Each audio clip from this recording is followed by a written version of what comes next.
नमस्कार दोस्तों, मेरा नाम अभिषेक है और मैं आपका स्वागत करता हूं मेरे चैनल A21 बुक्स पर। बचपन से हमें एक बात सिखाई जाती है, ईमानदार रहो, एक खुली किताब की तरह बनो।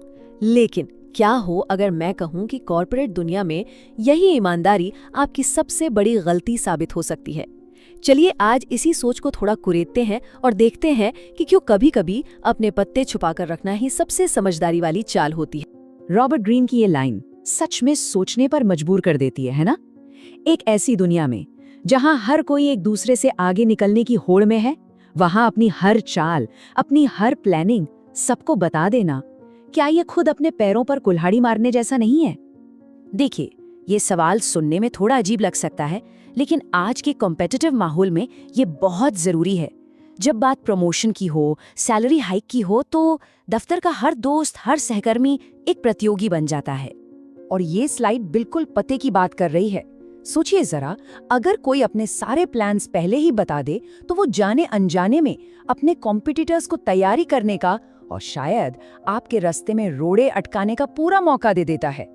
अच्छा, इस बात को और अच्छे से समझने के लिए दो किरदारों को देखते हैं। एक तरफ है समीर, जो बिल्कुल एक खुली किताब है, और दूसरी तरफ है कबीर, जो एक पक्का रणनीतिकार है। इनकी कहानियों से ये साफ हो जाएगा कि एक ही सिचुएशन में दो अलग अलग अप्रोच के नतीजे कितने जमीन आसमान जितने अलग हो सकते हैं। तो कहानी शुरू करते हैं समीर से, और ये कहानी एक तरह की चेतावनी है कि ऑफिस में ये जो कैफेटेरिया गॉसिप होती है ना, वो कितनी खतरनाक साबित हो सकती है। देखिए, ये सब कितनी तेजी से हुआ। एक कप चाय पर भरोसे में कही गई एक छोटी सी बात समीर की सबसे बड़ी गलती बन गई। उसे लगा कि वो एक दोस्त से दिल की बात कर रहा है, पर असल में वो अपने कॉम्पिटिटर के हाथ में ही हथियार थमा रहा था। और जब तक समीर अपने बॉस के कैबिन में निगोशिएट करने पहुंचा, तब तक तो खेल ही खत्म हो चुका था। तो सबसे बड़ी बात क्या हुई? समीर ने अपनी सबसे बड़ी ताकत यानी दूसरे ऑफर का सरप्राइज एलिमेंट पूरी तरह खो दिया। अब उसके पास मोलभाव करने की कोई पावर ही नहीं बची थी। वो वहां बातचीत करने नहीं, बल्कि अपनी नौकरी से निकाले जाने की खबर सुनने गया था।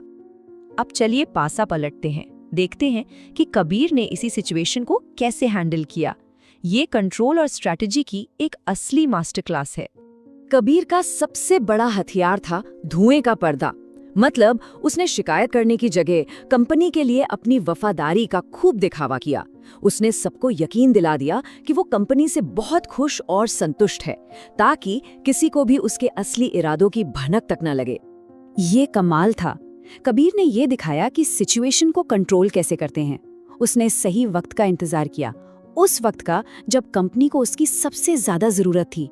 और जब उसने अपना ऑफर सामने रखा तो वो एक झटके जैसा था।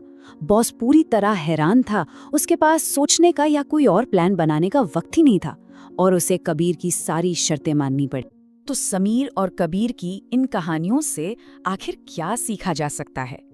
चलिए अब कुछ ऐसे प्रैक्टिकल तरीकों पर नजर डालते हैं जिनका इस्तेमाल अपने इरादों को छिपाने के लिए किया जा सकता है। ये रणनीतियां बहुत ताकतवर हो सकती हैं अगर इन्हें सही से इस्तेमाल किया जाए। मतलब अगर असली मकसद पैसा है तो बात पैशन और सीखने की करो। अंदर चाहे जो भी चल रहा हो, चेहरे पर कोई भाव मत आने दो।